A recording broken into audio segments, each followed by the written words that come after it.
creo que vamos a ir empezando. Buenas tardes a todos. Ya sabéis que soy José Manuel Gallardo. Vamos a dar paso al segundo bloque del curso de Socalpar de espirometría. Esta parte es una parte eminentemente práctica, en la que lo que haremos inicialmente será poner unos vídeos explicativos de cómo se hace la maniobra correcta, cómo se recibe al paciente y se le explica la maniobra, y luego veremos otro vídeo sobre los errores más frecuentes. Posteriormente lo que haremos será pedir un voluntario para hacer una espirometría aquí en vivo, para que veáis cómo la hacemos, y para que veáis cómo se hace la maniobra, para que la podáis reproducir en vuestros centros de salud. Y luego pasaremos a comentar unos 10 casos clínicos, son muy sencillitos, muy cortitos, en los que veremos los distintos patrones ventilatorios representados en la práctica diaria, en pacientes que se han recibido en consulta de neumología, tanto en Salamanca como en Valladolid, como en Burgos. Entonces lo primero que haremos será ver si funcionan los vídeos, son vídeos muy cortitos.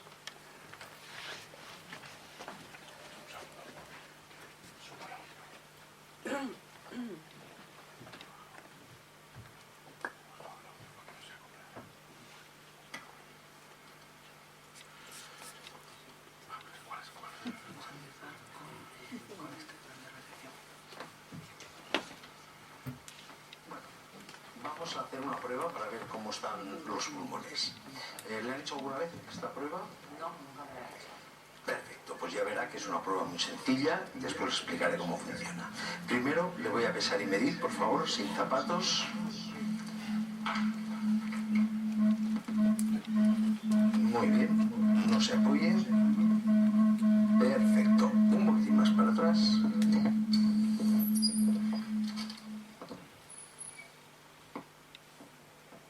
Perfecto, ya puede salir.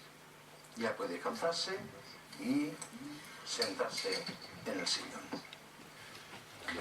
Seguidamente entramos los datos del paciente. En primer lugar, el número de identificación, la edad, la altura y el peso y el sexo. El equipo automáticamente coge los datos atmosféricos de la estación meteorológica en el caso que lo tenga, y si no, lo hemos de coger de la estación que tengamos.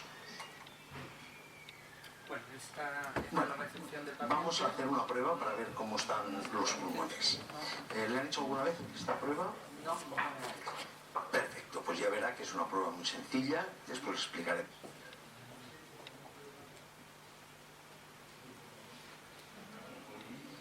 Vamos a preparar el equipo para realizar la maniobra. Colocamos el neumotacómetro, en este caso un neumotacómetro desechable,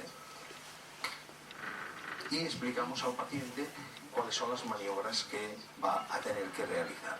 Ahora le taparé la nariz con unas pinzas y le pediré que coja todo el aire que pueda.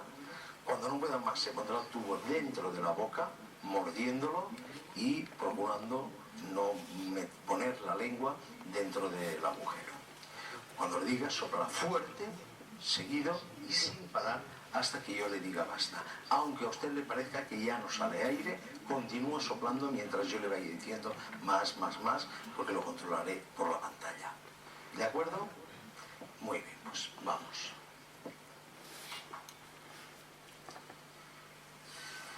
Coja todo el aire que pueda.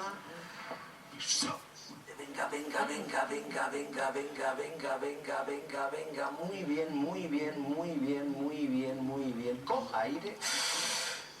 Perfecto. Muy bien. Vemos la gráfica en volumen-tiempo y en flujo-volumen, por si hay alguna anomalía en la maniobra, y cuando ya vemos que es correcta, vamos a pasar a comprobar los números. Básicamente nos vamos a fijar en la capacidad vital y el BEMS. Bueno, aquí la rama inspiratoria, vamos a preparar el equipo para realizar la maniobra. Colocamos el neumotacómetro, en este caso. Este último vídeo es en el que se representan los errores más frecuentes que nos podemos encontrar en la espirometría, en la maniobra.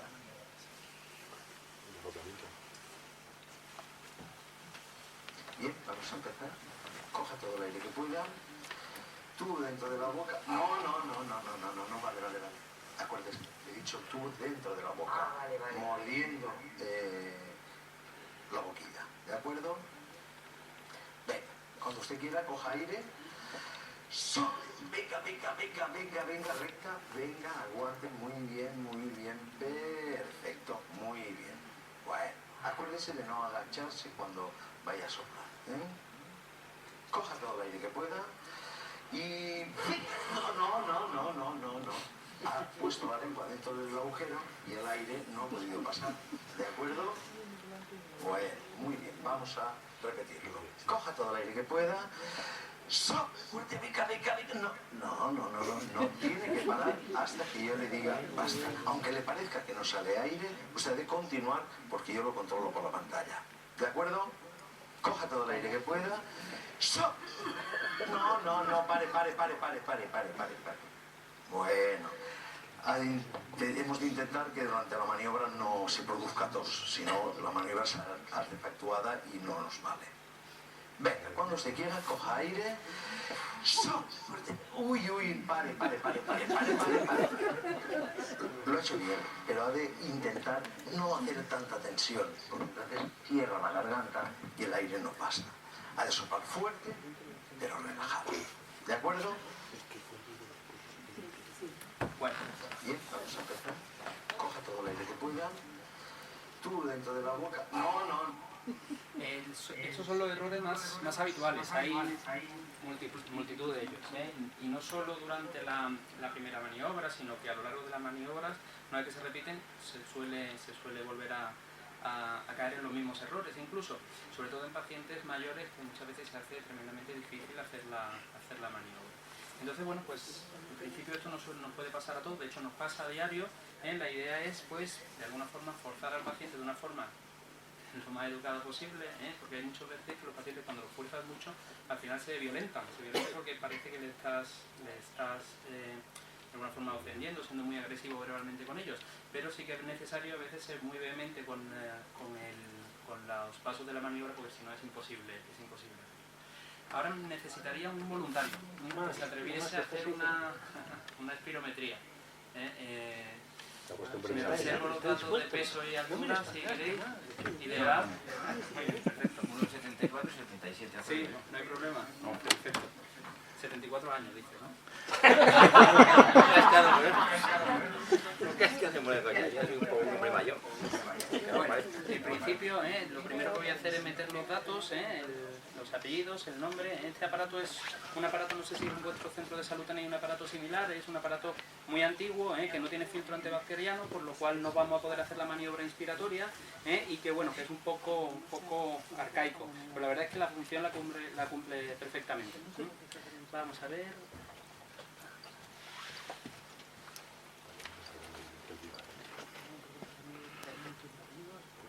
Conde Macías.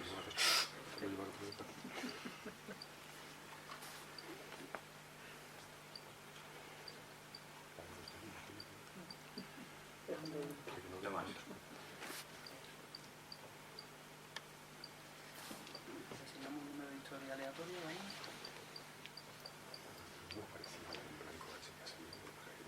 Fecha de nacimiento. 31,55. 30,01.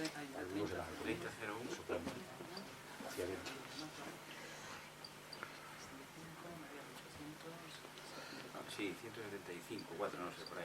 Y 77 aproximadamente. 77. El aparato calcula la edad de forma automática, sexo varón.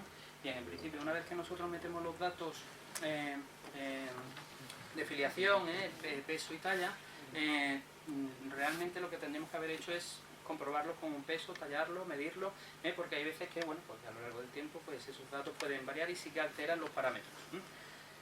Bien, perfecto. Una vez que nosotros ya hemos metido los datos, te explico un poquito la maniobra. Nosotros lo que vamos a hacer, vamos a separar un poquito la mesa por si... Eso es, perfecto. La posición a la hora de hacer la espirometría es muy importante. En principio la posición tiene que estar perfectamente bien recto, con las piernas en esa posición, intentar evitar siempre que las piernas estén cruzadas, y bueno, y en principio pues esta posición es la idónea. Ponemos la boquilla desechable en el aparatito.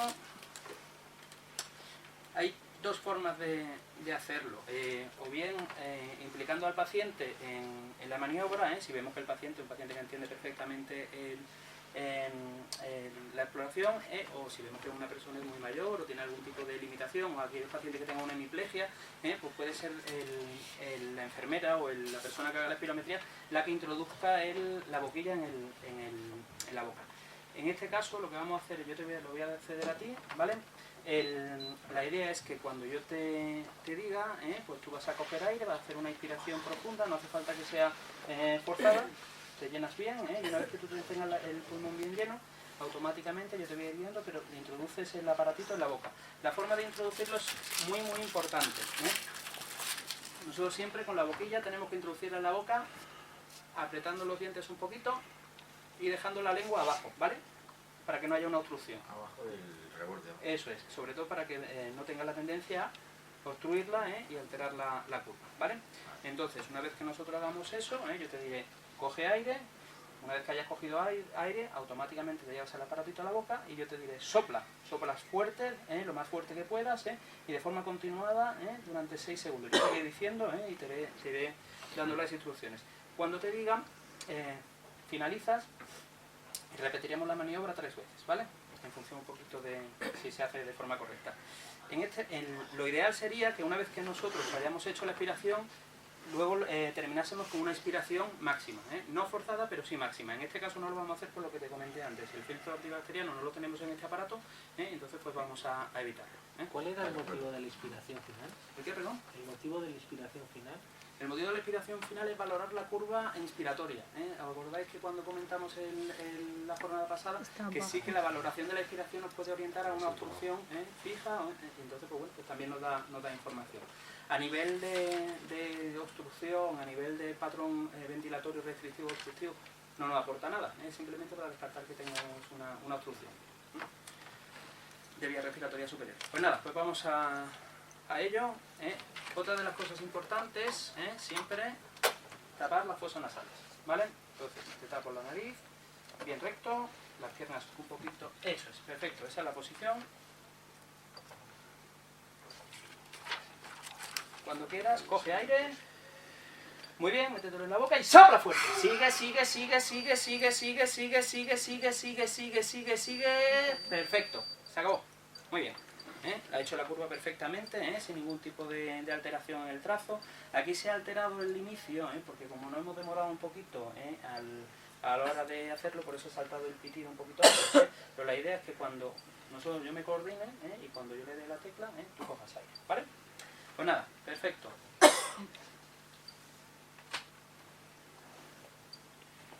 En este aparato nos tiene que dar el pie para hacer la siguiente curva, ya nos lo ha dado, en principio la curva, la morfología es normal, luego la escribiré para que tengan la curva, la morfología es normal. Fíjate que aquí en este caso, estos son los puntos de referencia de los que hablamos, en este aparatito hay unos puntos de referencia, que en la otra espirometría, si os acordáis, estaban reflejados con una curva, aquí hay unos puntos de referencia que nos sirven como 10, está dentro de los cánones normales, de lo esperable, la capacidad pulmonar es muy buena, y no hay ningún dato de obstrucción, ¿vale?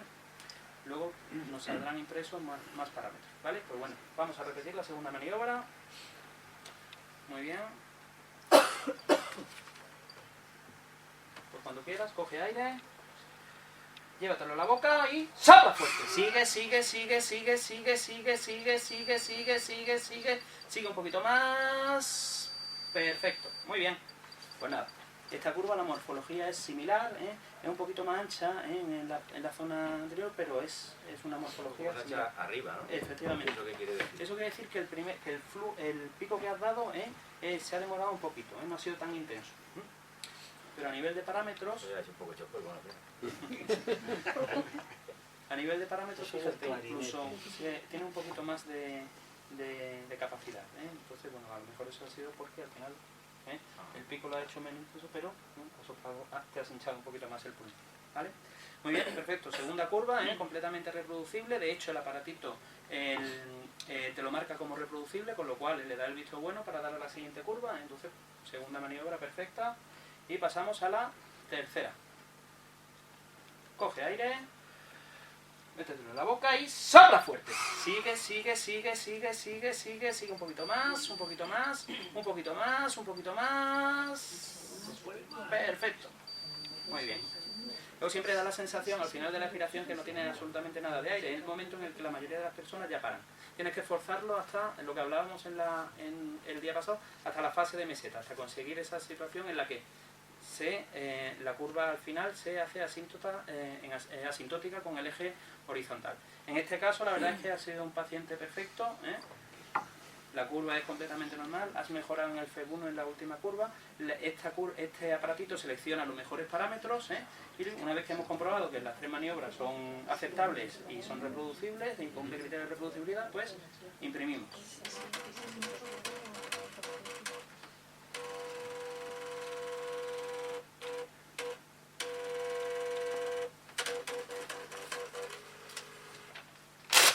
Perfecto. En este caso, fíjate, en este tipo de gráfico, cada espirómetro tiene un tipo de gráfico. Aquí aúna en un mismo gráfico, en este espirómetro, la curva flujo-volumen y la curva volumen-tiempo. La curva volumen-tiempo llega hasta 8 segundos en la curva que ha elegido, que está muy bien. La morfología es normal, incluso está un poquito por encima de la capacidad pulmonar esperable para tu edad, talla y peso. ¿Vale? Tienes, tienes una capacidad vital forzada del 115%, con un FEB1 del 121% y un cociente de 83. O sea que tiene una curva completamente normal. Y los parámetros mesoexpiratorios los tienes por encima de los parámetros normales, con lo cual quiere decir que parece que no hay ningún antecedente tabáquico previo, o si lo ha habido, no ha adoptado absolutamente nada. ¿Vale? Así que, muy bien, perfecto. ¿Curva, Tomás? Pues muy bien. ¿Alguien tiene curiosidad o interés por hacerse una espirometría? Pues no sé si para que parezca. Al final, Perfecto. Pero me lo voy a casa con esto ya. Muy bien.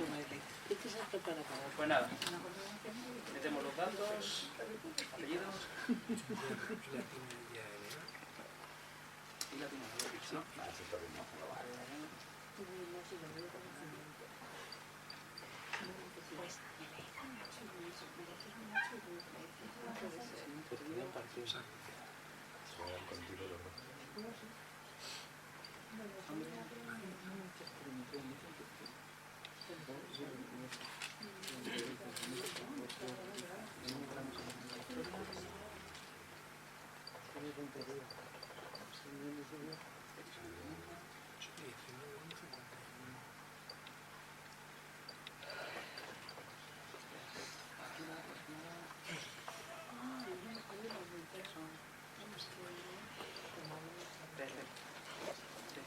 Pues nada, la misma situación, bien posicionado, que esté cómodo, bien erguido.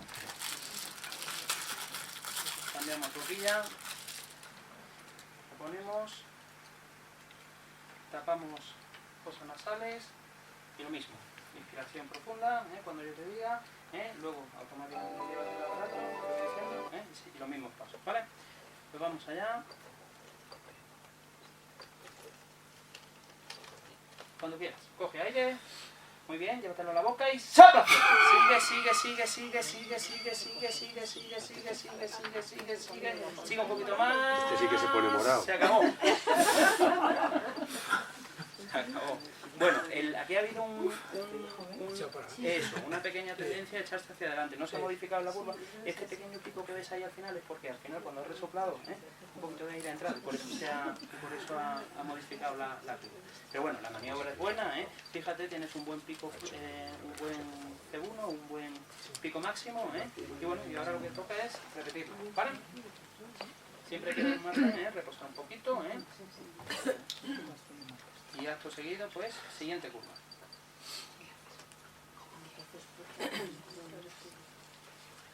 Muy bien, perfecto. Vamos allá, coge aire. Póntelo en la boca y sopla fuerte. Sigue un poquito más. 1, 2, perfecto. Muy bien, pues nada, está mejor, ¿eh? Está mejor. Sí. Muy bien, pues nada, está bien.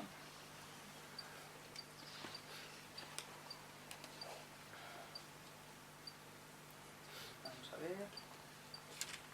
Muy similar a la anterior curva, ¿eh? Y bueno,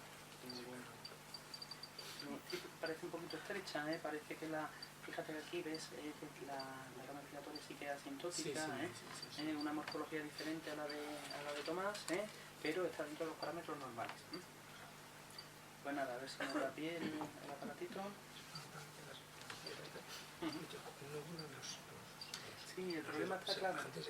Claro, eso muchas veces pasa porque cuando le das al inicio, digamos, das pie a empezar a medir, hay una demora en el momento en el que el paciente realmente la hace. Entonces ese tiempo al final el aparato no lo contempla, sino que contempla que ya debería haber acabado, y entonces por eso, pero hay que hacerla igual. Pues luego los parámetros al final sí que salen bien, suelen salir bien. Pues nada, vamos a la siguiente, vamos a intentar coordinarlo aquí en este caso, ¿vale? Coge aire, sopla. Sigue un poquito más, sigue, 1, 2, 3. Perfecto. Muy bien, perfecto. Pues nada, la verdad que perfectamente, muchas veces el hacer una espirometría ayuda también a entender qué dificultades puede tener el paciente. Perdona, eso es una cosa. Yo creo que hacerlo más porque es que ayuda a entender muchas veces cuando le decimos a la gente, dice, oye, la orden de mando que tienes a mí me asusta un poco, la verdad. Sí, ¿sabes qué pasa? Mantenerlo el tiempo, mantenerlo el tiempo. Sí, ya te digo, sobre todo los últimos 2 segundos suelen ser los más problemáticos, porque suele aparecer la tos, suele... El tiempo es completamente normal, llegas hasta 8 segundos casi, la morfología es buena, el valor de la capacidad vital forzada tienes que tener en cuenta que tienes que compararlo con son tablas de normalidad, como vimos, del 91% perfectamente, 95% y el cociente, ¿vale? Y luego, en los flujos mesoexpiratorios, sé que hay otro parámetro que aquí nos podemos fijar, son buenos, quiero decir, hay unas son del 94%, están dentro de la normalidad, por lo cual, perfecto.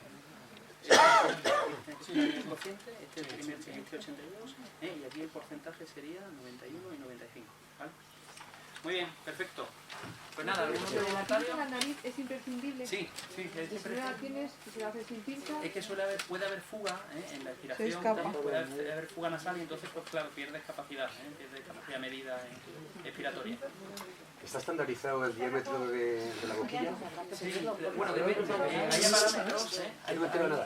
Hay aparatos en los que, si habéis visto el neumotagógrafo que tenía el señor del vídeo, tenía una boquilla más fina. Al final, todo eso está calculado dependiendo del tipo de espirómetro. Hay espirómetros que, como vimos que había diferentes tipos de espirómetros, los espirómetros normalmente de turbinas necesitan una boquilla un poquito más grande, los espirómetros más avanzados necesitan una boquilla un poquito más fina. Al final todo depende del volumen que haya dentro de la boquilla. Si ese volumen más o menos es equiparable o estandarizado, aunque la morfología de la entrada sea diferente, nos vale. Pero sí, suele ser un tamaño de boquilla bastante amplio y el paciente suele estar incómodo, suele tener la sensación de que no puede echar todo el aire que puede. Que no hay posibilidad de que sea más estrecho. Pero alteraría porque disminuiría el C1. Disminuiría el C1 porque habría más resistencia a la entrada de aire y disminuiría el C1 y probablemente diese un componente obstructivo, falsamente obstructivo en la espirometría. Por eso necesitamos una entrada amplia. Se supone que sería o será más o menos equivalente a la orientación. No tiene por qué, porque la vía aérea, el diámetro de la vía aérea es muy variable, la tráquea pues, puede variar de unas personas a otras, entonces pues bueno, no tiene por qué. ¿Algún voluntario más? Sí, muy bien.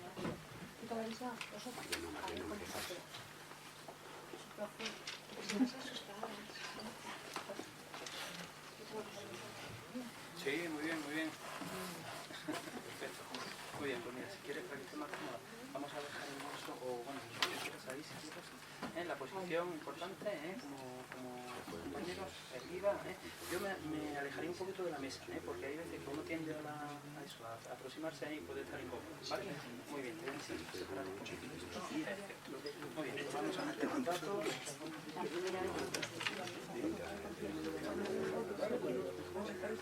Sí.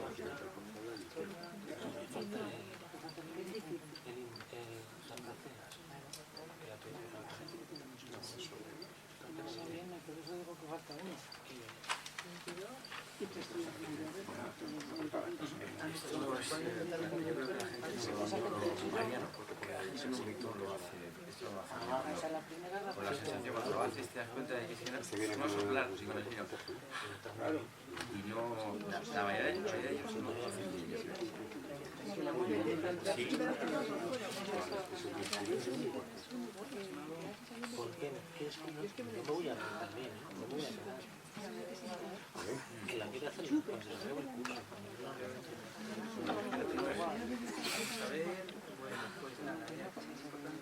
Sí, es que hay muchos errores con eso. El tema de muchas veces, le estaba comentando a ella, que hay un problema porque realmente los datos de la espirometría no terminan de cuadrar con lo que tú esperas del paciente. El error más frecuente suele ser a la hora de poner los datos. Y uno de los errores más frecuentes es no elegir el sexo. Uno pues bueno, va metiendo los datos, se olvida del paso de sexo y no es lo mismo la capacidad con la que pueda tener un hombre o una mujer. Y realmente sí que es muy significativo. Hay que tener en cuenta que de alguna forma o tener una espirometría previa para comparar o si los datos resultan extremadamente amplios o demasiado bajos, creyendo que el paciente clínicamente está bien y no sospechando que tenga ninguna alteración significativa, hay que revisar un poquito los datos que se han tomado antes. ¿Sí?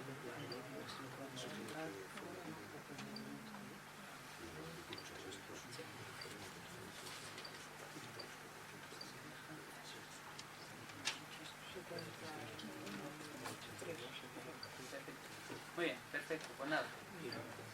Y vamos allá, bien colocada, bien recta, ¿vale? Entonces cambiamos la boquilla.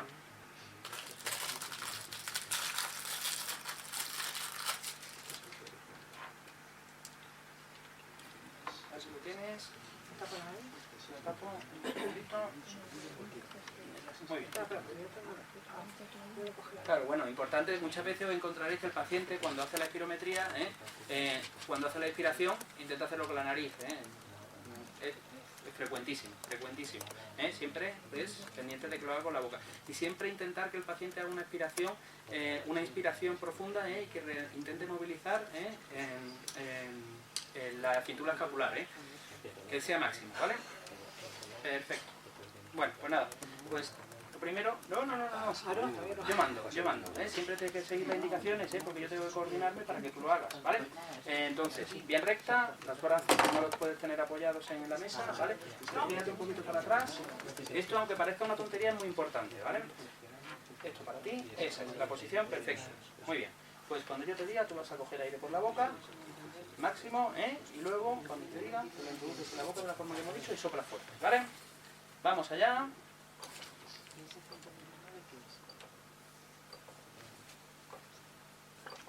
Coge aire, llévatelo a la boca y sopla fuerte. Sigue, un poquito más. Vale, perfecto. Hay que conocer el aparato, porque por ejemplo, aquí me acaba de marcar los 6 segundos ahora, cuando había escuchado el pitido. Ella ya había hecho 6 segundos, entonces bueno, es cuestión de conocer el aparato y saber cuándo se empieza la maniobra y llegar a los 6 segundos. No es conveniente forzarlo mucho más, personas jóvenes sí que podemos llegar a expiraciones de 10 segundos sin problema, luego en abueletes o señores mayores se hace francamente difícil. Siempre con 6 segundos nos conformamos, ¿vale? Bueno, en principio fíjate que al final de la curva, ves que ha habido una pequeña muesca, es simplemente porque seguramente cuando has... No parece que haya inspirado, porque si fuera inspiratorio se vería en esta zona de la curva, voy a poner debajo del eje horizontal. Ahí parece que seguramente un poquito, voy a quitar esto, para que descanses, un poquito de aire ha entrado a lo mejor para retirártelo, pero vale, que ha sido posterior. En principio la curva, la morfología es muy buena, Sí, perfecta. Está curada. Muy bien, pues nada, pues vamos a la siguiente, ¿vale? Te vuelvo a colocar las pinzas. Muy bien, los parámetros están bien, Bueno, pues nada, vamos a la siguiente. Coge aire. Llévatelo a la boca y sopla fuerte. Sigue, un poquito más. Vale, perfecto. Muy bien. Pues nada, La curva es muy similar, ¿verdad? A la que dijiste antes. Fíjate que aquí ya no se ve la música esa que de la reacción porque tú directamente te has retirado del aparato y no has podido entrar nada por la música. Muy bien, pues nada, vamos a la siguiente. Quiero que son unos dos. Bien, ¿no? Perfecto. Pues vamos a la siguiente. En esta, sin embargo, fíjate que la capacidad de acordar es un poquito menor. Yo creo que puedes insuflar. Eso, hacer una insuflación. ¿Vale? Hay que modularlo, ¿vale? Vamos a la última. Yo te digo, ¿vale? Yo te mando. Ahora respira normal. Coge aire. Llévatelo a la boca y ¡sopla fuerte! Sigue, sigue, sigue, sigue, sigue, sigue, un poquito más, un poquito más, un poquito más, un poquito más, un poquito más. Perfecto. Esta creo que ha sido la mejor. Bueno, pues nada, retiramos, aunque parezca una... aunque uno pueda sentirse un poco ridículo cuando se esfuerza, es muy importante, porque conseguimos realmente que el paciente, pues, de alguna forma, incluso lo haga mucho más. Pues yo creo que no, yo creo que no. Tiene pinta de que no. Vamos a ver. No, por ahora todo sano, como verás. Capacidad vital forzada, 92%, tienes un código de casi 4 litros, y llegas a 3 litros 500 casi, con lo cual dentro de parámetros normales, recuerda que siempre por debajo del 80% la normalidad, que tenga 92 o que tenga 97. Habría que mirar. No es importante. La tabla de normalidad con la que comparemos. Segundo, por encima del 80%, 90% y cociente, pues 77. Estás por encima, tu teórico está por encima, por encima de tu teórico, por lo cual, muy bien. Y ahora te voy a imprimir la curva y vamos a ver los flujos mesoinspiradores, ¿vale? Los flujos mesoinspiradores son los que, si alguien ha tenido la prueba y estamos tomando datos para los demás.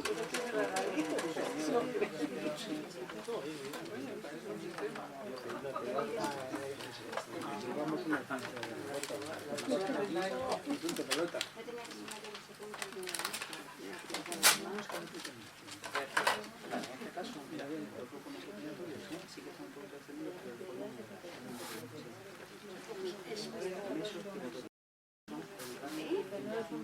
Ya que esto no hay fracciones. Que sí que hay fracciones, nos acaban que sí que hay, que es el pone los porcentajes. Cuando te dicen no, que ya no se llama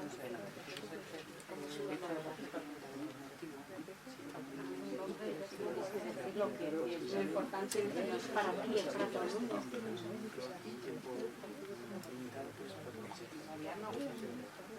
Simplemente orientado. Muy bien. ¿Algún voluntario más? ¿Alguien que quiera hacerse espirometría? Llámala. Sí. Llámala que se graba. Bueno, como queráis, Si no hay ningún voluntario, pasamos, si queréis, a los casos clínicos. En el tiempo se marca aquí esta es la Esa es la prueba de volumen tiempo, sí. cada cuadradito de esto representa un segundo. No, porque yo estaba más de 6. Mira, si aquí el tiempo viene marcado, el tiempo viene marcado cada 2 segundos. Sí, vale. 2, 4, 6, 8, 10. Tendrá que ser eso. Sí, claro, si no. Yo lo miraba.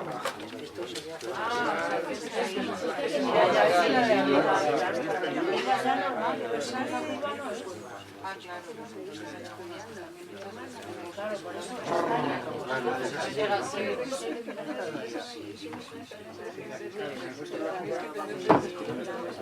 uno hay que mirarla. Oye, casi igual.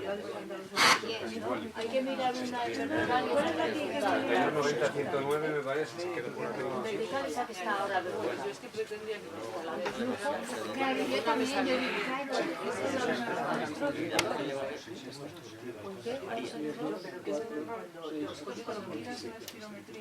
claro, Yo ocupo aquí los 6 segundos, claro.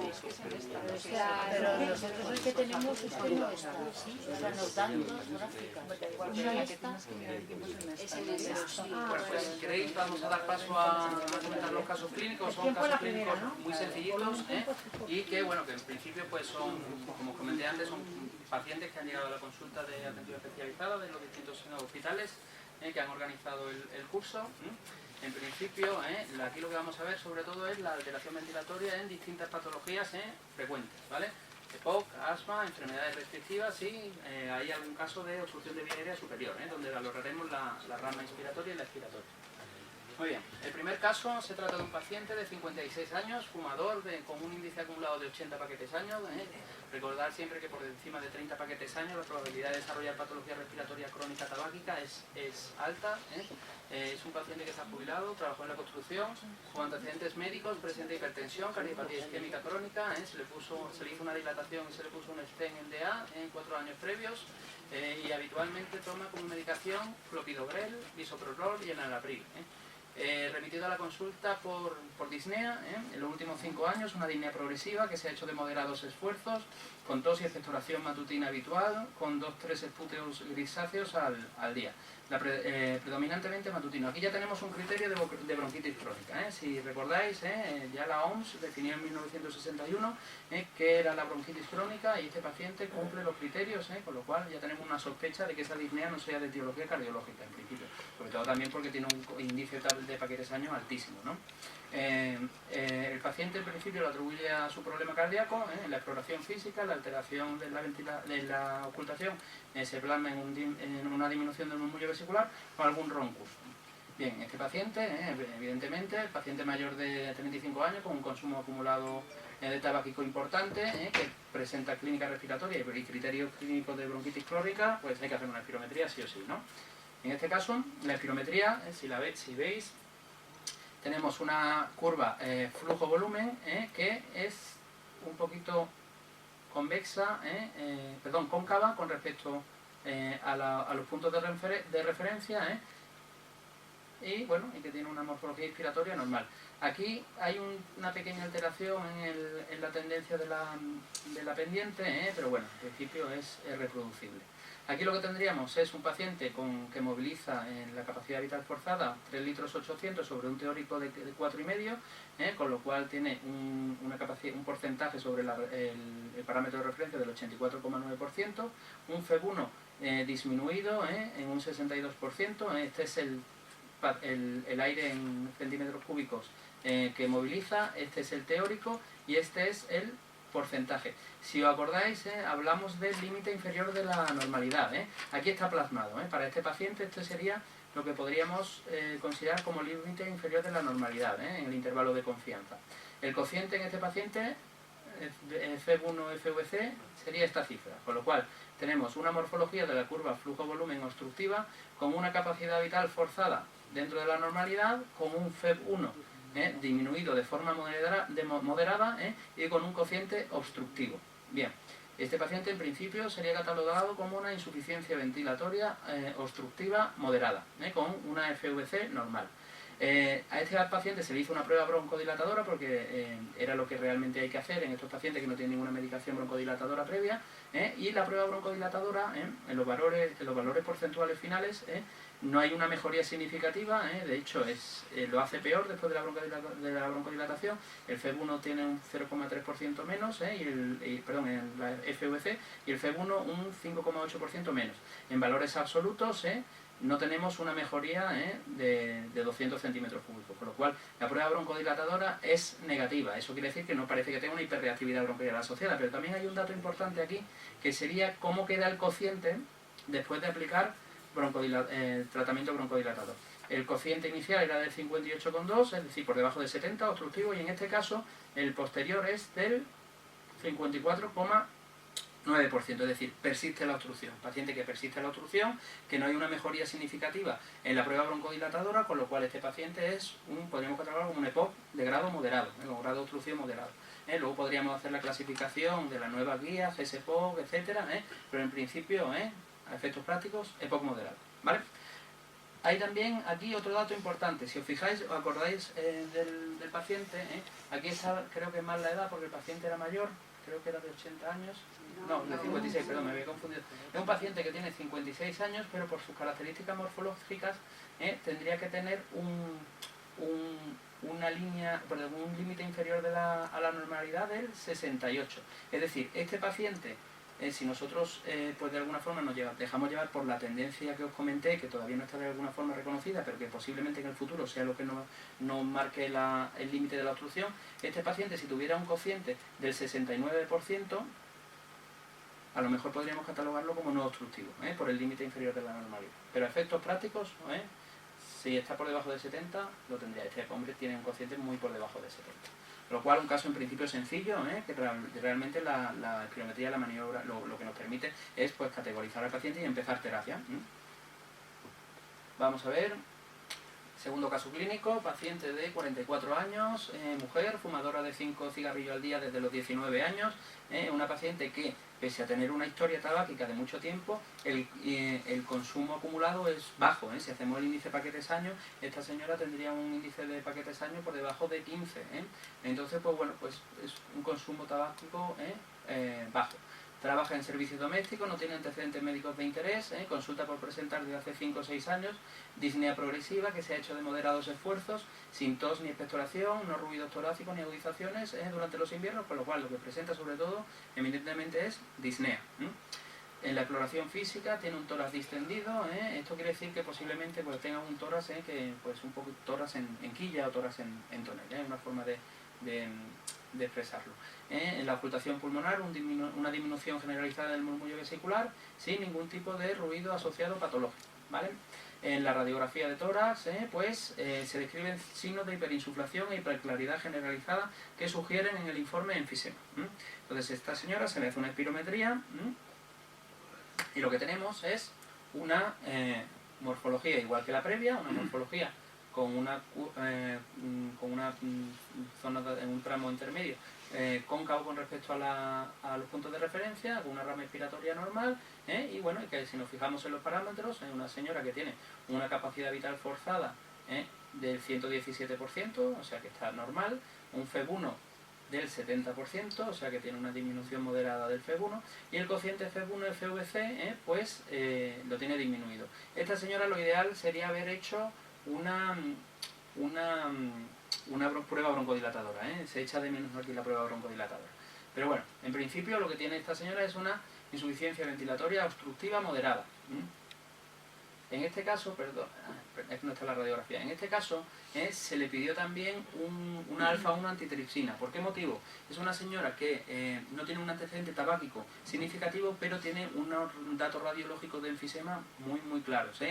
Además, el comportamiento clínico es compatible con un enfisema, sobre todo el síntoma clave de los pacientes con un enfisema es la disnea, ni la bronquitis crónica, ni nada. Entonces, al ser una señora relativamente joven, que tiene una obstrucción establecida y que tiene datos de disnea significativos, lo ideal es pedir una alfa-1 antitripsina y en este caso, no suele ser lo habitual, porque ya sabéis que el porcentaje de pacientes que tienen un déficit de alfa-1 antitripsina es bajito, pero en este caso sí que se detectó un déficit congénito de alfa-1 antitripsina.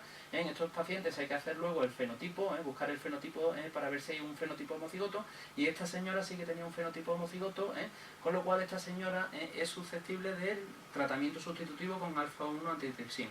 Es una proteína, pues bueno, la conocéis, es una proteína que al final lo que hace de alguna forma es suplir el déficit que la persona tenga, y al final estos pacientes suelen tener una mejoría significativa de su situación, porque el pronóstico de estos pacientes sin el tratamiento sustitutivo es nefasto. La progresión hacia un enfisema es muy rápida y tienen un descenso de la supervivencia y de la calidad de vida muy significativo. En este caso, pues nada, la señora entró en un programa de tratamiento de administración intrahospitalaria con alfa-1 antitripsina, se pone cada 2 semanas o mensualmente, dependiendo un poquito del déficit, y bueno, y normalmente pues suelen tener una calidad de vida aceptable y mejorar mucho la supervivencia. Bueno, esto no quiere decir que a todos los pacientes que veáis haya que plantearse pedirlo. Sí que si tenéis una sospecha de alteración ventilatoria obstructiva significativa y una sospecha de enfisema, sería conveniente derivar, sobre todo porque nosotros haríamos un test de difusión y valoraríamos realmente buscar el déficit. Bien, otro caso clínico, paciente de 31 años, fumadora de 20 cigarrillos al día de los 15 años.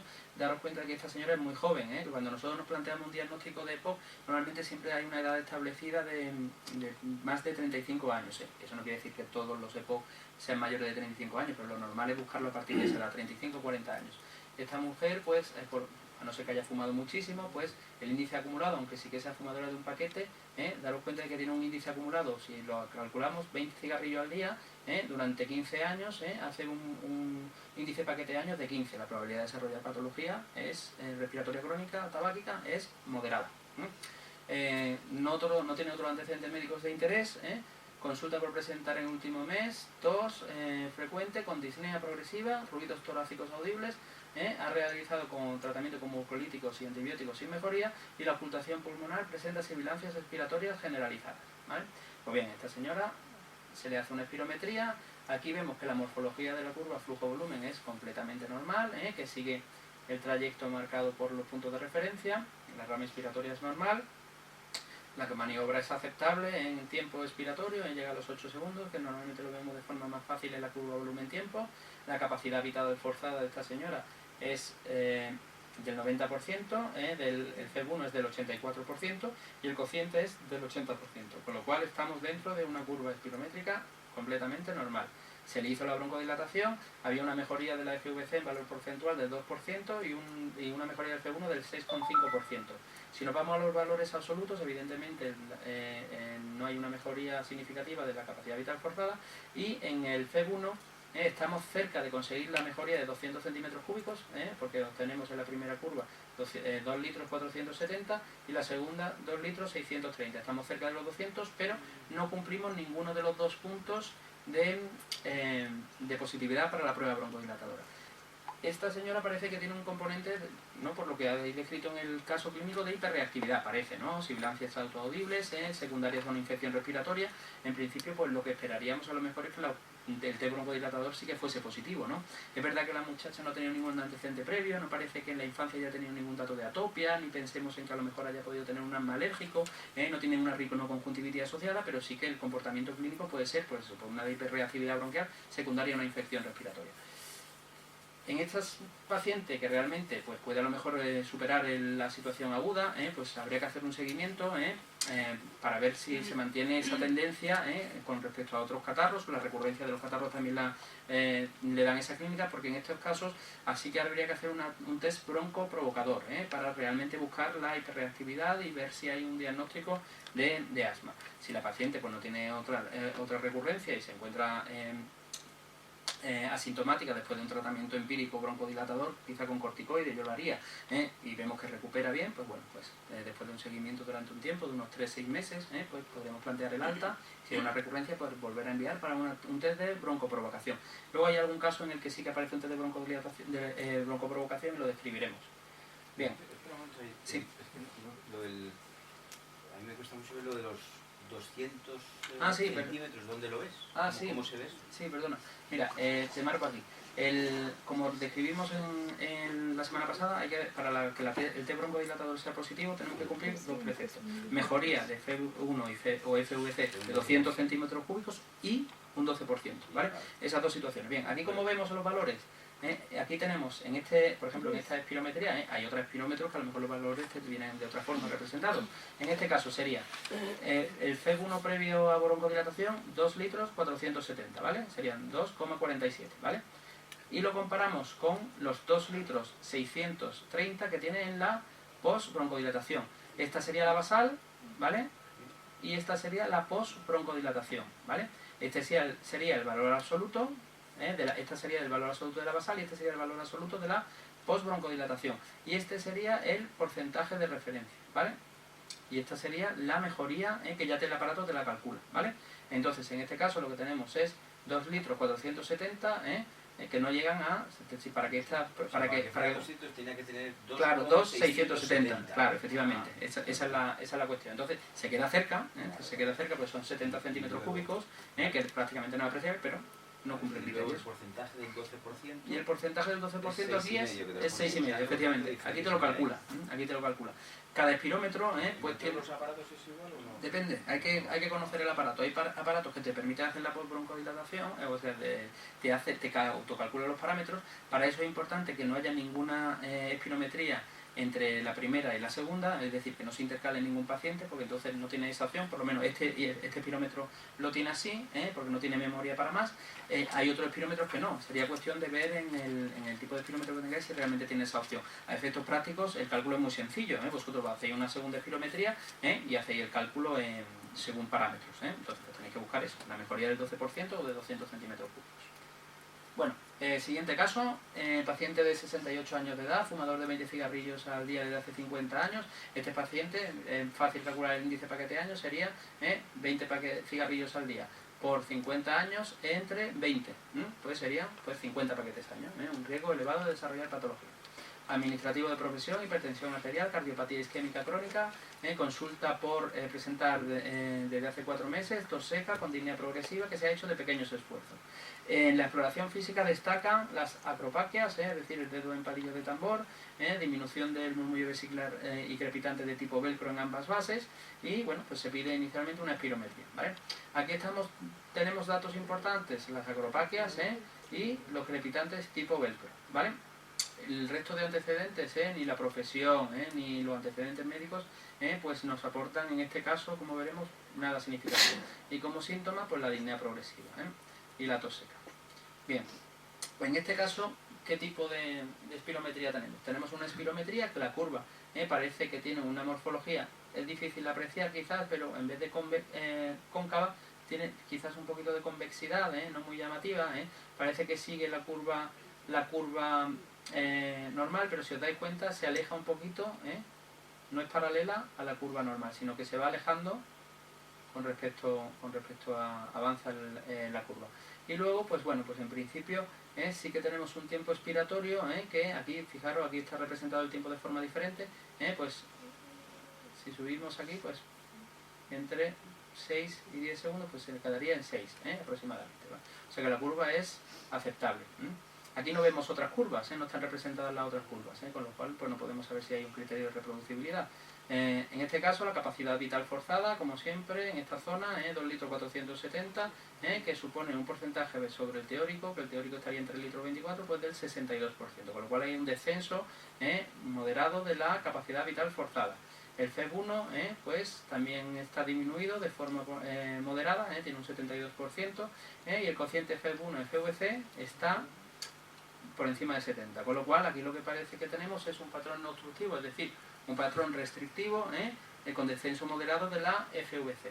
En este paciente se le hizo una pletismografía que, si os acordáis, es la prueba que nos permite calcular volúmenes dinámicos y nos da el dato de la capacidad vital de la capacidad pulmonar total y del volumen residual. En este caso, la capacidad pulmonar total viene por esta cifra, que es Total Lung Capacity, que lo medido son 4.780, no tiene el valor de referencia,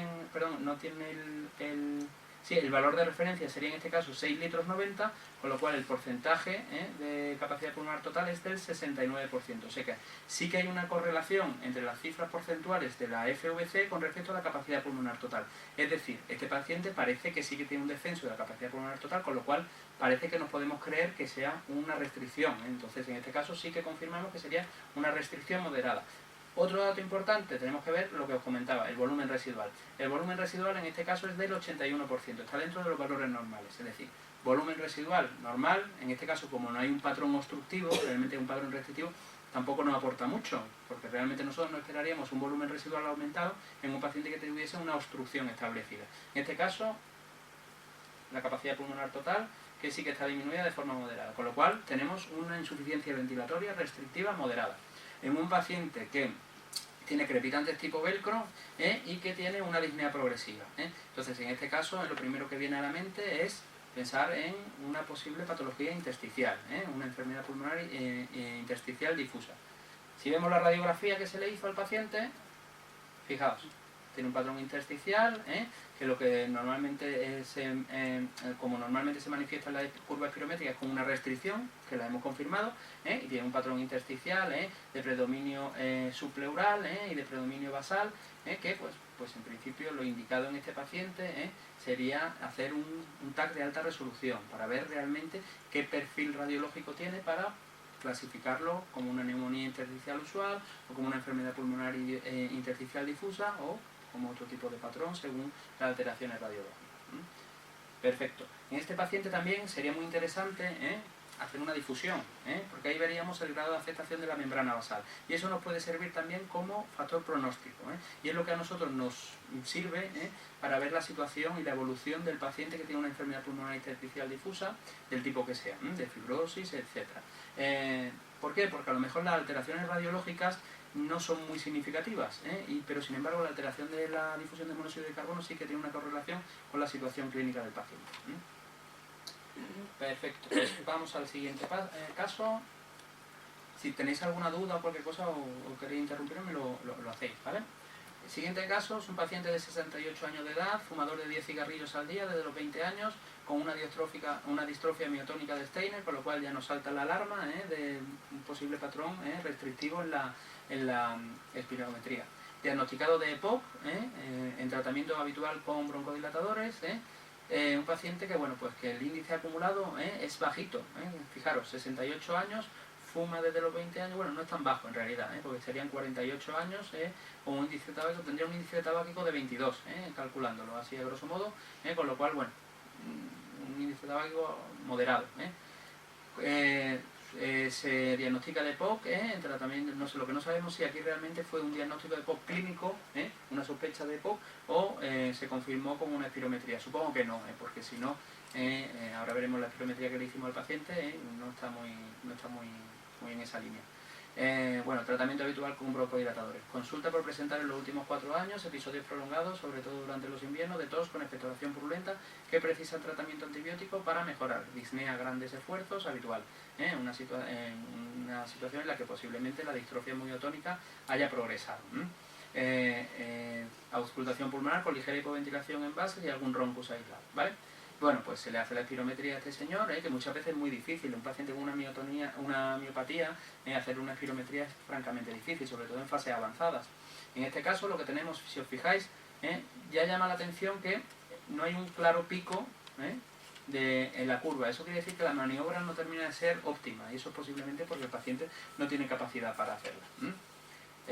Luego, los parámetros con respecto a la capacidad vital forzada hay un descenso del 65%, el FEV1 tiene un descenso moderado también del 68% y el cociente es del 80, está por encima del 70.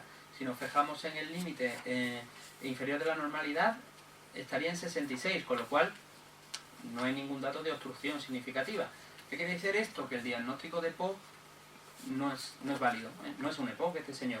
Este señor lo que posiblemente tenga un mal manejo de secreciones porque tenga una afectación de la musculatura inspiratoria, tenga un cúmulo de secreciones y ese cúmulo de secreciones por su propia miopatía haya provocado que tenga pues infecciones recurrentes. En este caso se le hizo una pletimografía y bueno, pues confirma también que la capacidad pulmonar total, que es esta, tiene un descenso. No tan llamativo quizás como en la espirometría, porque si os fijáis la maniobra no era óptima, con lo cual si la maniobra no es óptima y no hay un buen pico, pues podemos infravalorar la capacidad vital forzada. Pero en este caso pues confirmamos que tiene un descenso moderado de la capacidad pulmonar total, con lo cual este paciente tiene una insuficiencia ventilatoria restrictiva. En este paciente, ¿qué es lo que hay que plantear? Un seguimiento espirométrico, porque estos pacientes son los que de alguna forma, si progresan, son pacientes que empiezan a entrar en fallo ventilatorio y con tendencia a la retención de dióxido de carbono porque tienden a hipoventilar, y son pacientes que suelen beneficiarse de ventilación mecánica no invasiva. Entonces estos pacientes el seguimiento se puede hacer de forma espirométrica y también buscando datos de hipoventilación, es decir, que tenga cefalea matutina, que tenga periodos de obnubilación, que tenga pues una situación que tienda al estupor, pues ese tipo de datos. Y luego pues a nivel analítico, siempre pues una gasometría venosa nos puede venir muy bien. Pero gasometría venosa porque tampoco hace falta estar pinchando a estos pacientes una gasometría arterial para ver si hay un componente de hipoxemia, lo podemos medir con la saturación y intentar no hacerle tanto daño con una gasometría arterial. Para el tema de la prescripción de oxígeno domiciliario, si llega ese momento, sí que es necesario, ¿vale? Sí que sería imprescindible hacer una gasometría arterial basal. Entonces al final el control se hace con espirometría y con pues, vigilar la tendencia a la hipercamia, a la retención de dióxido de carbono. Bien. El siguiente caso clínico, un paciente de 51 años de edad, una señora, nunca fumadora, celadora del hospital, sin antecedentes de interés, consulta por presentar desde hace 4 o 5 años disnea progresiva, que se ha hecho, perdonad la falta de ortografía, yo no lo he hecho yo esto, que se ha hecho de moderados esfuerzos e incluso de pequeños esfuerzos, el estado general es bueno, la respiración un poquito extridulosa, con una sonoridad inspiratoria y expiratoria. Tenemos una alteración en la ocultación muy significativa, y esto es lo que también llama la atención, la alteración inspiratoria. Normalmente no es lo habitual ver una alteración inspiratoria. La ocultación pulmonar, sibilancias difusas, bueno, pues una alteración muy patológica de la ocultación en una señora que no tenemos ningún dato de tabaquismo. Bueno, se pide espirometría y radiografía de tórax. Bien. Fijaros la morfología de la curva, qué alteración, ¿no? Más significativa. Nosotros, si nos vamos a la morfología, vemos que primero hay un descenso en el perímetro de la curva muy significativo, con lo cual nos esperaríamos que la capacidad vital forzada estuviese teóricamente disminuida, que luego veremos si esto es verdad con los parámetros, pero lo que sí que parece que hay es que no hay pendiente, no hay un pico y una caída, sino que lo que hay es un aplanamiento, ¿no? Y en la rama inspiratoria, pues bueno, es poco valorable, porque parece que se amputa con antelación y no hay un movimiento estándar, ¿no? O una curva estándar. Esta curva debería ser así, ¿vale? Una semiluna. Y sin embargo vemos que, lejos de ser una semiluna ahí, pues también un aplanamiento, ¿no? Una curva alterada. Hay una alteración, un aplanamiento en la rama inspiratoria y un pseudoaplanamiento en la rama, en la rama expiratoria y un pseudoaplanamiento en la rama inspiratoria. Bien, si nos vamos a la capacidad vital forzada... Lo de la semiluna.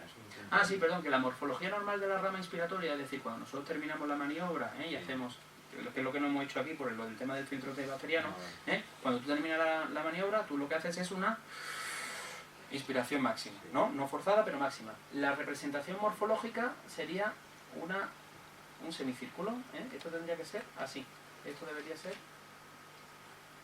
así, ¿vale? Y sin embargo, no es así, sin embargo, parece que empieza bien, porque empieza la inspiración aquí y va hacia atrás, ¿no? Empieza bien, pero luego la morfología se altera, ¿no? Entonces, bueno, hay una alteración morfológica. Esto al final lo da el ver muchas espirometrías y el hacerse al ojo, básicamente. Esta espirometría, la morfología llama mucho la atención, si la comparamos con las previas o con una morfología normal es muy llamativa, ¿no? Pero sin embargo, fijaros, la capacidad vital forzada está dentro de parámetros normales, cosa que extraña, ¿no?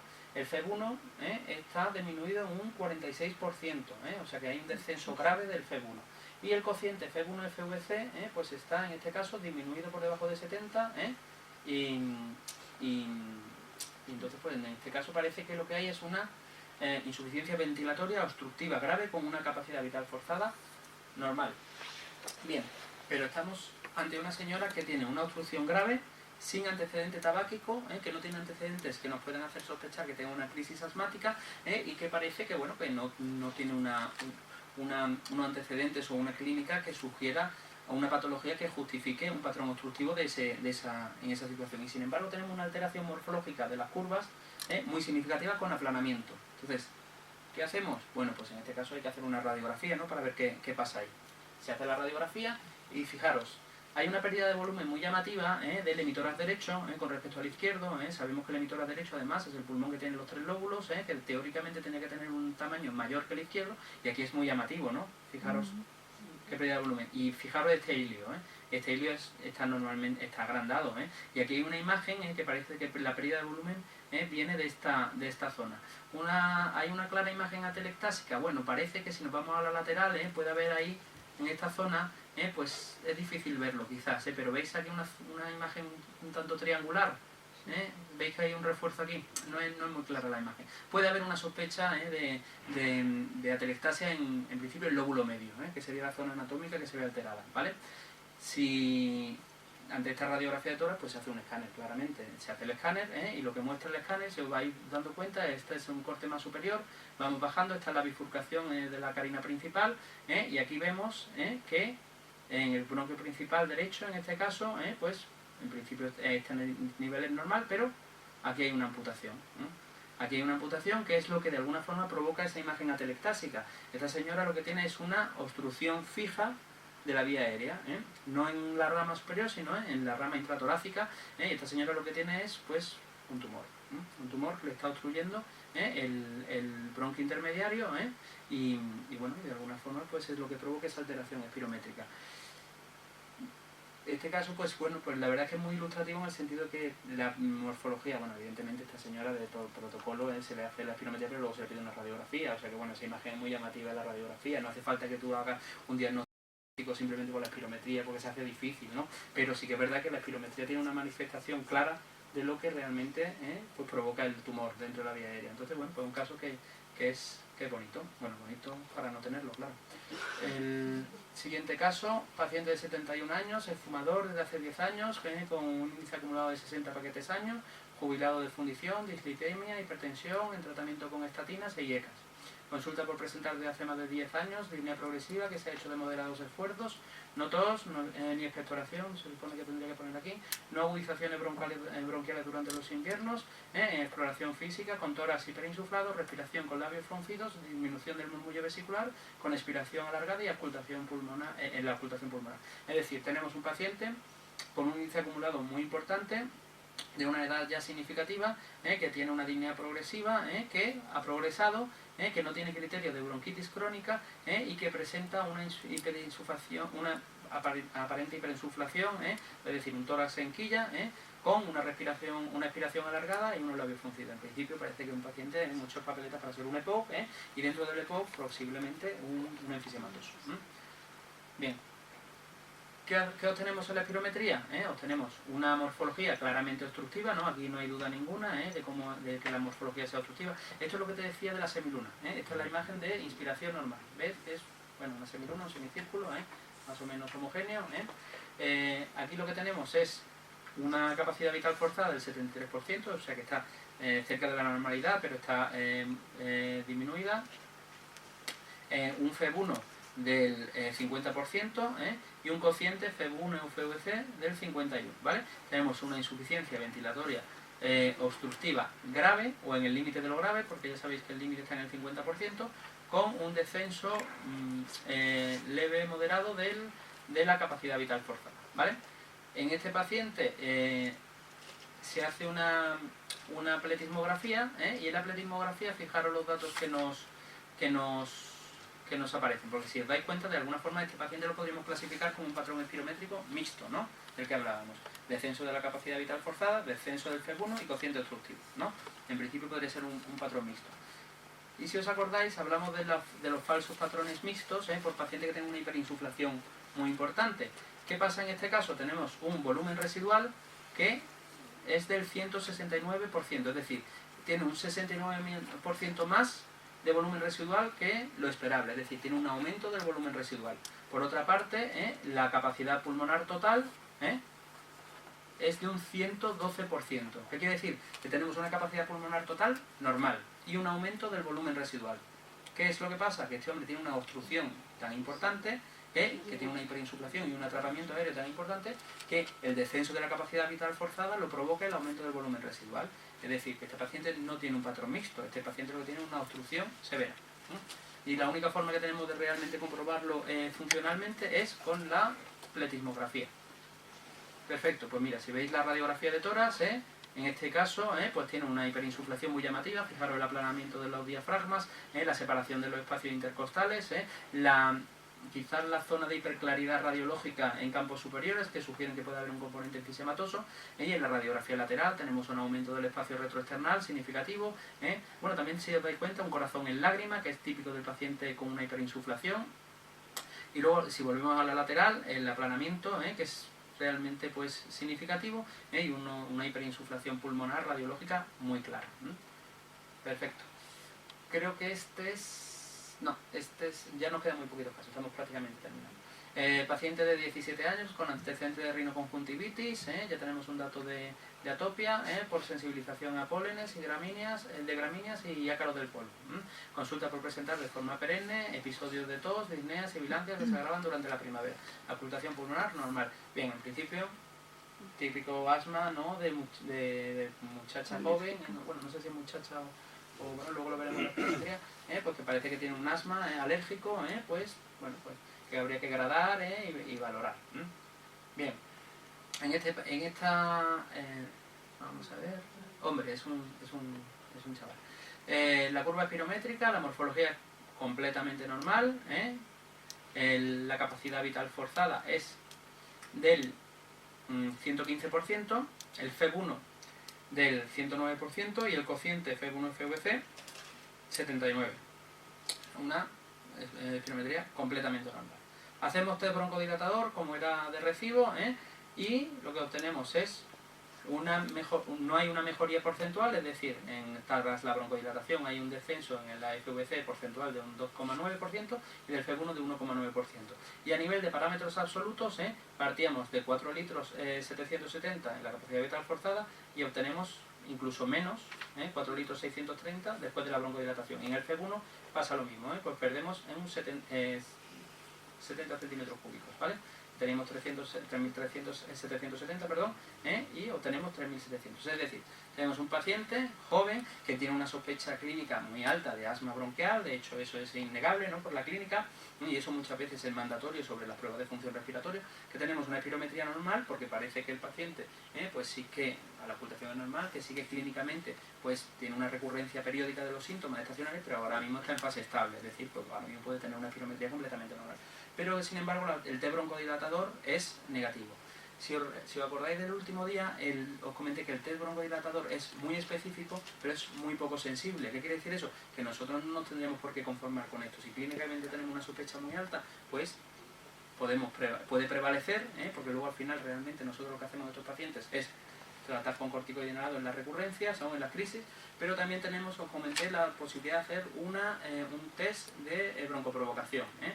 El test de broncoprovocación este muchacho se hizo, y en el test de broncoprovocación lo que nosotros hacemos es, en vez de dar medicación broncodilatadora, damos dosis crecientes de medicación broncoprovocadora. Normalmente se utilizan dos fármacos, el más reconocido es la metacolina, que es un fármaco eminentemente broncoconstrictor, y luego también se está haciendo pruebas de broncoprovocación con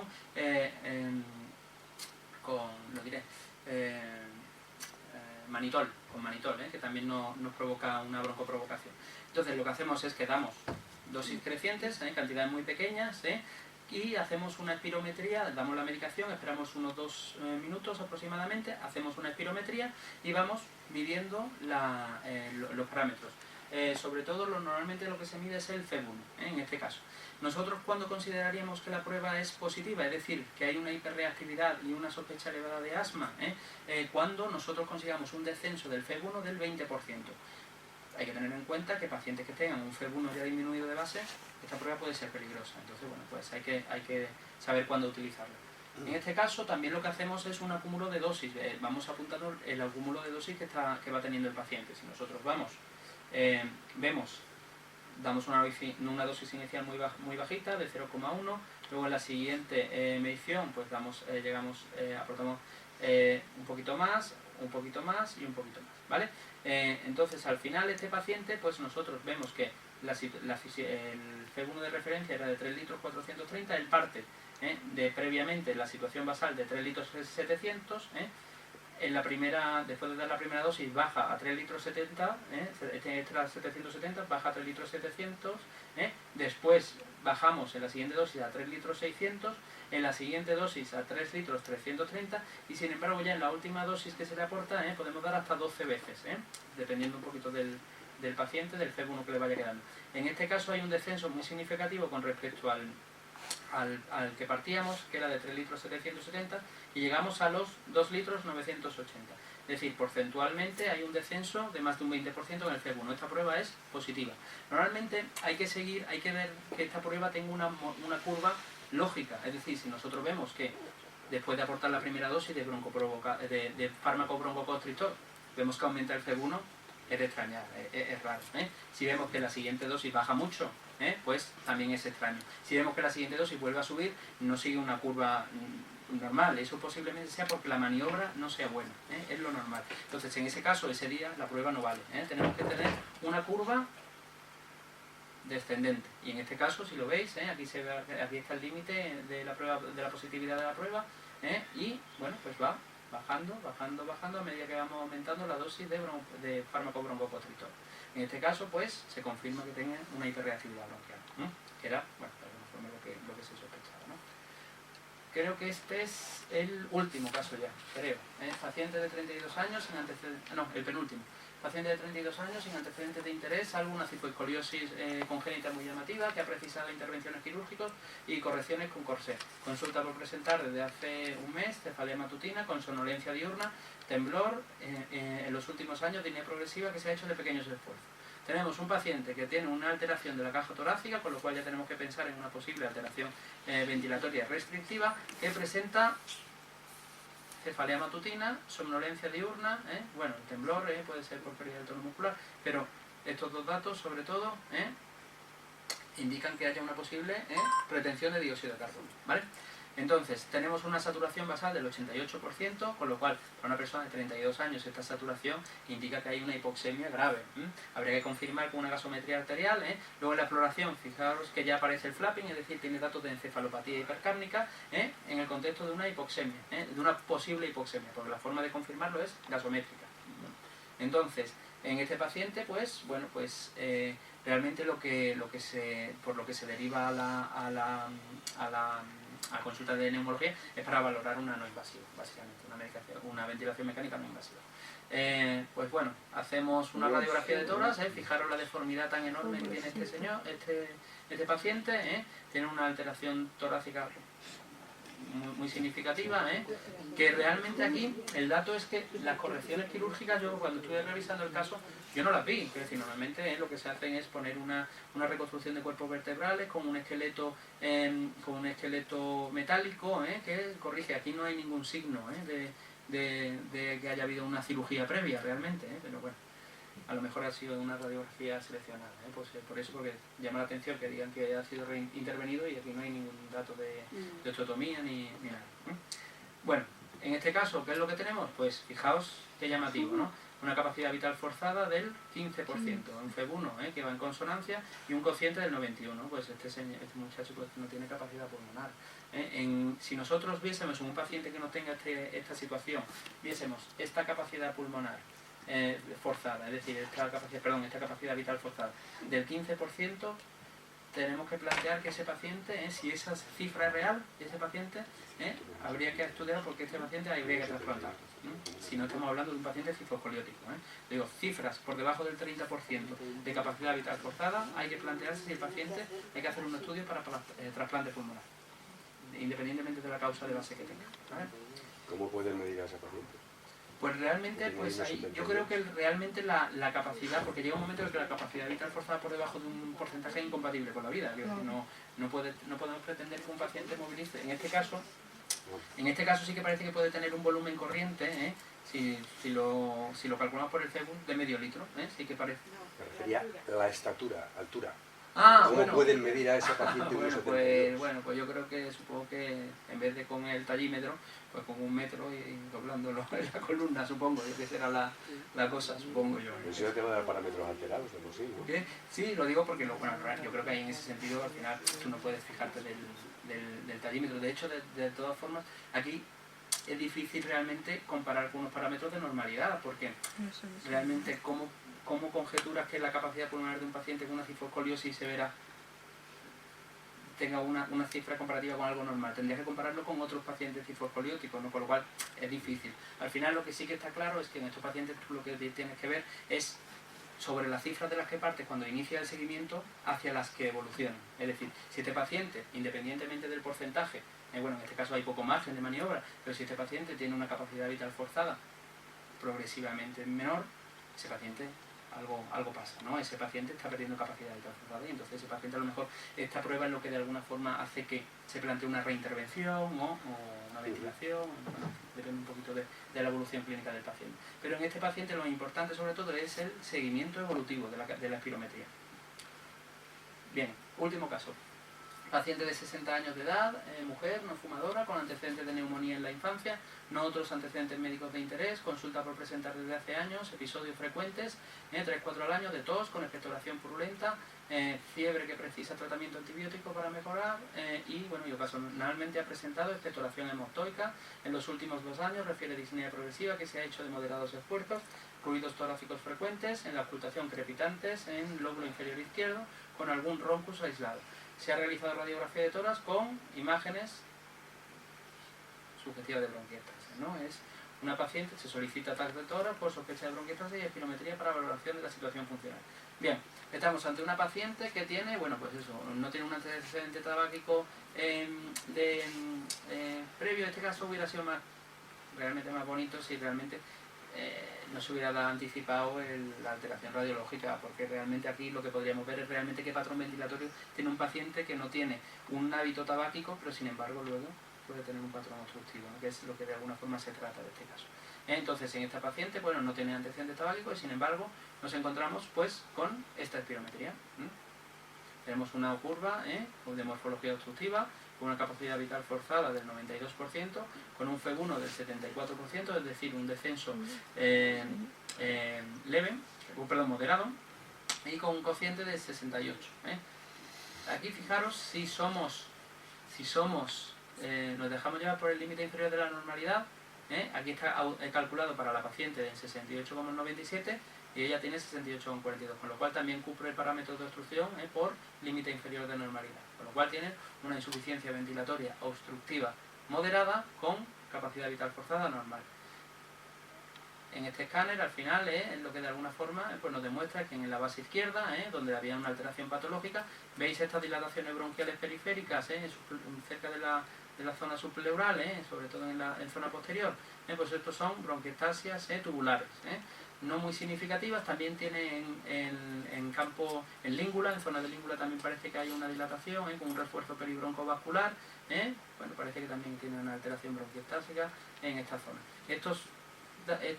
Este calibre de bronquio en esta tan medial no es patológico, pero en esta zona tan distal ya sí. ¿Vale? Entonces esta paciente, ¿qué es lo que tiene? Pues unas bronquiectasias que le provocan un patrón de insuficiencia ventilatoria obstructiva. Si nosotros nos encontramos con una paciente que no ha fumado, que tiene infecciones de repetición, que tiene datos de broncorrea, que tiene una espirometría obstructiva, una de las causas de insuficiencia de obstrucción no tabáquica son las bronquiectasias, ¿vale? Esta paciente pues, cumplía con la evolución lógica. Pues nada, pues esto, yo creo que con esto terminamos. Espero que haya pues, sido útil. Si tenéis alguna pregunta o... Perdona, el abordaje de estos... de los pacientes con bronquiectasias. No a los 60 años cuando ya aparece en la clínica, sino a los 20 o 30 años. Pues bueno, al final, ¿sabes qué pasa? Que no se sabe qué es antes, el huevo o la gallina, porque muchas veces la causa de esas bronquiectasias son las infecciones recurrentes. Entonces, a lo mejor esta paciente tiene una neumonía, que a lo mejor tiene una alteración residual, esa alteración residual pues te crea un poquito de fibrosis y eso hace que retenga un poquito de secreción.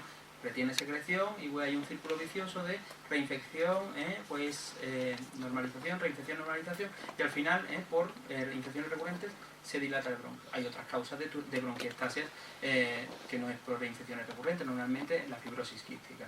Realmente la fibrosis quística es muy raro que se le pase a un pediatra, quiero decir, porque ese frente de cribado, es difícil que una persona llegue a tener una bronquiectasia de etiología secundaria fibrosis quística y que se nos haya pasado. Normalmente el curso de los pacientes con fibrosis quística es muy llamativo, ¿no? Porque tienen unas secreciones muy densas, tienen una alteración en la expectoración muy significativa y tienen un curso clínico muy de deterioro rápido en edades moderadas de la vida.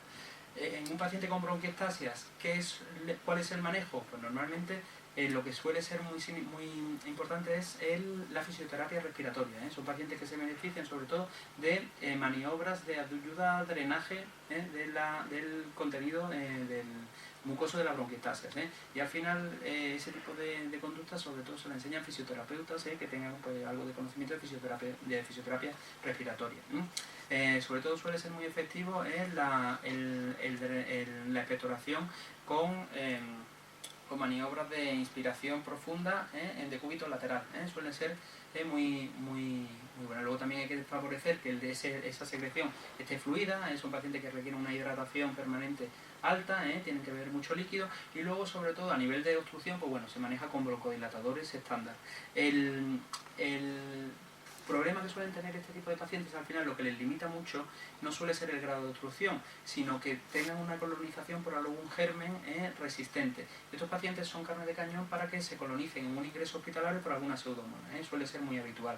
La pseudomona es un germen que ya sabéis todos que es pues muy difícil de erradicar, normalmente hay que hacer un tratamiento erradicador con 2, incluso 3 drogas, según un poquito la situación de la paciente, y que tienen una tendencia a colonizar pese a tratamiento erradicador muy alta. Al final estos pacientes, ¿qué es lo cómo se tratan en una fase muy avanzada de su enfermedad? Pues sobre todo con un intento de contener la infección colonizadora, es decir, se tratan con fármacos que normalmente tienen una cobertura amplia y que no suelen tener resistencia para la pseudomona o para el germen en concreto, normalmente pseudomona. Solemos hablar de tobramicina inhalada y colistina inhalada, ¿vale? Son pacientes que suelen alternar esos dos tipos de fármacos. En casos muy severos, trasplante pulmonar. Trasplante pulmonar, que suele ser el único tratamiento realmente que normaliza la situación. Lo que pasa es que claro, en trasplante pulmonar estos pacientes normalmente suelen tener una evolución pues de su capacidad pulmonar pues que va deteriorándose muy lento en el tiempo. Llega un momento en que estos pacientes, cuando realmente están en una situación muy limitada, son en edades avanzadas de la vida, con lo cual el trasplante no suele ser la opción. Bueno, eso sería la teoría, es esa. Así que nada, ¿alguna otra pregunta? Bueno, pues nada, pues muchas gracias a todos.